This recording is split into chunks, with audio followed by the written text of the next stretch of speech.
नमस्कार। सबसे पहले तो हम आपसे यही अपेक्षा रखते हैं कि सबसे पहले आप वीडियो को शेयर कर दीजिएगा, क्योंकि आप अकेले देख रहे हैं बैठ के, तो मज़ा तो आ नहीं रही हमको।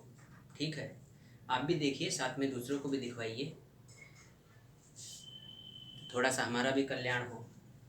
हमारा कल्याण सिर्फ एक ही चीज़ से हो सकता है, आप ज़्यादा से ज़्यादा वीडियो को लाइक करिए, शेयर करिए और सब्सक्राइब कीजिए साथ में करवाइए। वैसे आप देख रहे हैं तो किए तो होंगे ही, लेकिन करवा नहीं रहे हैं, तो ऐसा कीजिए, कम से कम व्हाट्सएप पे या फेसबुक पे इसको डाल दीजिए, हैं, स्टेटस लगा लीजिए। टेलीग्राम चैनल में खूब ग्रुप पे जुड़े होंगे तो कम से कम उसमें डाल दीजिए। ठीक है, फिर हम आगे बढ़ें। तो सबसे पहले शेयर कर लीजिएगा, फिर हम आगे बढ़ें। वैसे मैं आगे बढ़ता हूँ, उम्मीद रखता हूँ कि आप ये सब काम कर रहे होंगे। तो देखिए, पिछले वीडियो में मैंने एक भूमिका बनाई हुई थी, किसकी? पाषाण काल की। और सिर्फ पाषाण काल की ही नहीं, इतिहास जानने के घटनाओं के बारे में चर्चा की थी।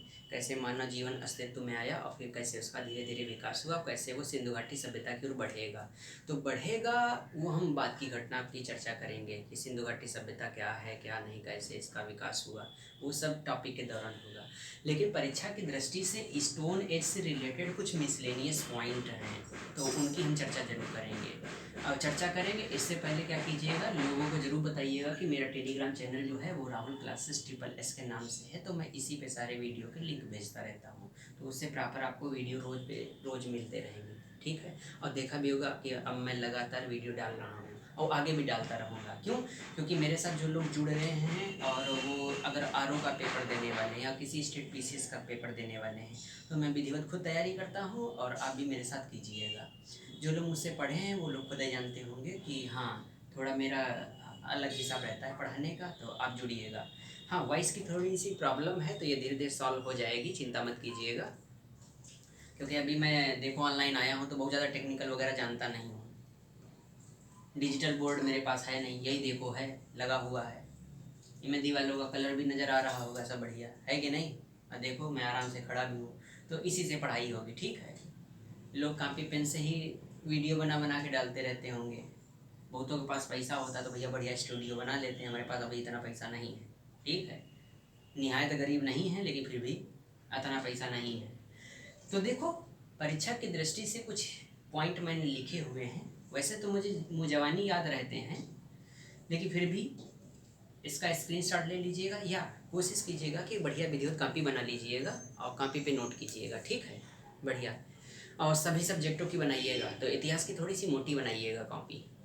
तो देखो, सन 2019 के PCS में ही क्वेश्चन पूछा गया था कि पुरावशेषों का अध्ययन किसने किया था, तो डॉक्टर HD संकालिया हैं, इन्होंने किया था। लेकिन भारत में जो पाषाणकालीन सभ्यता की खोज है, या इनके जो जनक कहे जाते हैं, पाषाण काल के जनक भारत में, वो कौन कहे जाते हैं? Robert Bruce foot. इन्होंने सबसे पहले भारत में खोज किसकी की थी? हैंड एक्स यानी हाथ की कुल्हाड़ी की, सन 1853 में पल्लवरम, चेन्नई यानी तमिलनाडु में। ये पढ़ता है ना? अच्छा, इसके कुछ और इम्पोर्टेंट पॉइंट हैं, जैसे लंगनाथ, ये लंगनाज गुजरात में एक स्थान पड़ता है, वहाँ क्या मिला था? तो 14 मानव कंकाल मिले थे, 16 मानव कंकाल भी एक जगह मिले हैं। तो अगर भारत में सबसे पहले मानव कंकाल की बात की जाए तो कहाँ मिले थे? लंगनाज में मिले हैं। कितने? 14। लेकिन बुर्जहोम में देखोगे तो बुर्जहोम में मानव के साथ कुत्ता दफनाए जाने के साक्ष्य भी मिले हैं, साथ साथ 16 नर कंकाल, नर कंकाल का मतलब मानव कंकाल मिले हुए, यहाँ लिख लोगे नर कंकाल। तो अगर बात की जाए कि सर्वाधिक नर कंकाल कहाँ मिले हुए हैं, तो कहाँ मिले हुए हैं? बुर्जहोम में। कहाँ स्थान पड़ता है? श्रीनगर में। लेकिन अगर बात की जाए सबसे पहले मानव कंकाल कहाँ मिले, तो लंगनाज में मिले हैं, उनकी कुल संख्या कितनी है? 16 है। अब सर्वाधिक शैल चित्र, शैल का मतलब क्या होता है? पत्थर, पत्थरों पर चित्रकारी सर्वाधिक कहाँ मिली? भीमबेटका में, लगभग 500 शैल चित्र मिले हुए हैं। तो एक क्वेश्चन ये बनता है कि सर्वाधिक शैल चित्र यानी पत्थरों पर चित्रकारी सबसे ज़्यादा कहाँ देखने को मिलती है? तो भीमबेटका में। कोहलीडीवा, जो कि इलाहाबाद के पास एक स्थान पड़ता है, यहाँ मैदाहा भी पड़ता है, आगे कहीं लिखा भी होगा, ये लिखा हुआ है। तो कोहलीडीवा इलाहाबाद में पड़ता है, यहाँ धान की खेती के प्राचीन साक्ष्य पाए गए हैं और उसकी एक किस्म भी बताई गई धान की, जिसका नाम है ओराइजा सताइवा। ये धान की कृषि की साक्ष्य मिले हुए हैं। और इसमें ये क्या है, इसकी धान की एक प्रजाति है। बागोर जो कि राजस्थान में के स्थान है, कृषि के साक्ष्य भारत में सबसे पहले कहाँ मिले, राजस्थान के बागौर में। लेकिन अगर विश्व में सबसे प्राचीन कृषि के साक्ष्य की बात की जाएगी तो कहाँ है, मेहरगढ़ में मिले थे, पाकिस्तान में। यहाँ गेहूं की 3 प्रजातियाँ पाई गई हैं, गेहूं की 3 प्रजातियाँ और जौ की 2 प्रजातियाँ मिली हुई थी। ठीक है, तो अगर विश्व में कृषि के प्राचीनतम साक्ष्य की बात की जाए तो कौन होगा, मेहरगढ़, पाकिस्तान। और भारत में अगर कृषि के साक्ष्य की बात की जाए तो कहाँ मिला था, बागौर, राजस्थान में। यहाँ भी जौ के साक्ष्य मिले हुए हैं। ठीक है, अगर लेकिन बात की जाए कि धान की खेती के प्रथम साक्ष्य कहाँ मिले हुए हैं तो कोलीडीवा, जो कि इलाहाबाद के पास स्थान पड़ता है। पशुपालन में मुख्यतः कौन से जानवर पाए गए तो भेड़ और बकरी। तो पशुपालन के प्राचीनतम साक्ष्य कहाँ मिले हुए हैं, पाषाण काल के आदमगढ़, जो कि कहाँ पड़ता है, मध्य प्रदेश में पड़ता है। चिरांद एक बिहार में एक स्थान है, यहाँ हड्डी के कई सारे उपकरण पाए गए हैं। मैदाह कहाँ पड़ता है, यूपी में पड़ता है। यहाँ एक खास बात पाई गई, स्त्री पुरुष साथ साथ दफनाए जाने के साक्ष्य मिले हुए हैं। अगला है सराय नाहर कहाँ पड़ता है, उत्तर प्रदेश में। यहाँ युद्ध हुआ था, युद्ध में हत्या के साक्ष्य यहाँ पाए गए हैं। खोपड़ी में छेद वगैरह था, वो मिला था। अब पता नहीं किसके जरिए मिला था, मैं तो उस समय था नहीं कि मैं युद्ध देख रहा हूँ। एक है लोहदा नाला, ये भी उत्तर प्रदेश में है। मातृ देवी यानी भूमि की देवी, इनको उर्वरा की देवी कहा जाता था, इसके साक्ष्य मिले हुए हैं। तो ये कुछ मिसलेनियस पॉइंट थे स्टोन एज से रिलेटेड, इसको कॉपी में लिख लीजिएगा। और वन लाइनर फैक्ट है, इसको याद कर लीजिएगा, 2-4 बार पढ़ोगे याद हो जाएगा। अगली बार हम लेके आएंगे इंडस वैली सिविलाइजेशन, यहीं से हमारा मुख्य टॉपिक शुरू होगा। ठीक है, तो उम्मीद करते हैं कि मेरी वॉइस थोड़ी बहुत आ भी रही होगी बढ़िया पहले की तुलना में। और आप कोशिश कीजिएगा कि इसको नोट करते रहिएगा, मेरे साथ साथ कॉपी बना लीजिएगा। कहीं से भी कुछ भी पढ़ने का आवश्यकता नहीं पड़ेगी। जो भी इम्पोर्टेंट पॉइंट होंगे परीक्षा से रिलेटेड, मैं वो आपको कराता रहूँगा बोर्ड पे, और आप कॉपी पे नोट करते रहिएगा।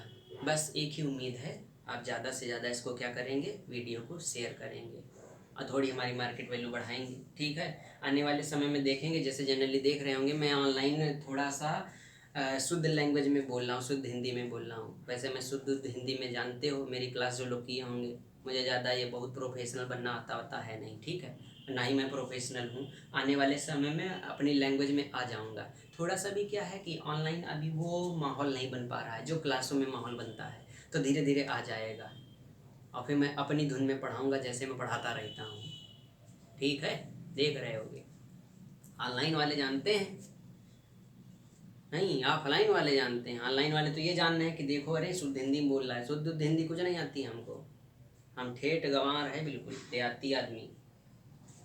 चलो अच्छा, तो कमेंट बॉक्स में कमेंट कीजिएगा कि ये हमारे पॉइंट कैसे लगे आपको परीक्षा की दृष्टि से। और आप प्रीवियस ईयर पेपर जरूर देखते रहिएगा। ये बिल्कुल मत सोचिएगा कि ये नहीं क्वेश्चन पूछे थे, बहुत इंपॉर्टेंट है। जो इंपॉर्टेंट है वही मैंने लिखा दिए हैं। ठीक है, वैसे तो इतिहास जानने बहुत कुछ है, पढ़ते रहोगे थक जाओगे, ख़त्म हो जाओगे। इतिहास नहीं ख़त्म होगा, तुम ख़त्म हो जाओगे। ठीक, चलो फिलहाल तो क्या करना है आपको पता ही है, शेयर कीजिएगा वीडियो को ज़्यादा से ज़्यादा। कोई क्वेरी वगैरह हो तो वो भी डाल दीजिएगा कमेंट बॉक्स में। आप लोग देखते हैं कि व्यूवर ज़्यादा हो जाते हैं लेकिन लाइक नहीं होते, वो कमेंट तो बिल्कुल होते नहीं, तो कुछ किया करिए। चलो अच्छा, रखते हैं, धन्यवाद।